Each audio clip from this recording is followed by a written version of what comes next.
Mbana Nkosi umsebenzi lenginawo namuhla kumane sicele Mbana Nkosi kubika ngemvumo yakho Mbana Nkosi ukuthi libandla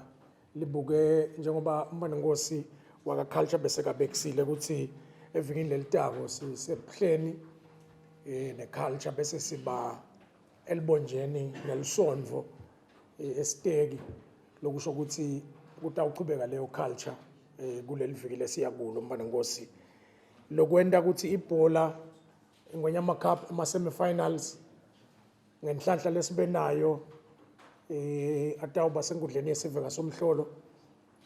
mhla tilishumi enyangeni yendlovu lenkulu mhla ka-10 March kuyabe kulisonvo sitabe sisenkundleni yesiveka somhlolo. Ngicabanga ukuthi ngiloko Dlamini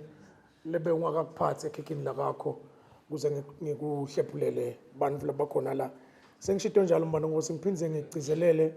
kubonga ku-media indlela lesibambise ngayo sisachubeka.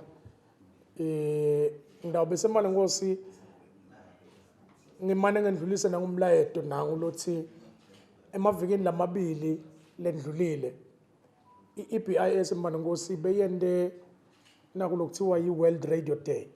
la khona bekudrunyiswa kuba khona komsakato kwakunebasakati lebe bakhona ngalelo langa munye wabo bekunguSikayo Magongo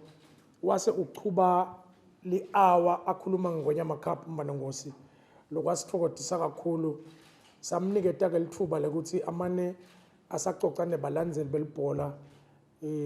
wabashayisa licingo ngendlela bekanta ngayo itolo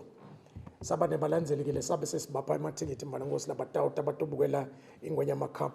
ngelisonvo kusukela kuleyo World Radio Day yangalela langa.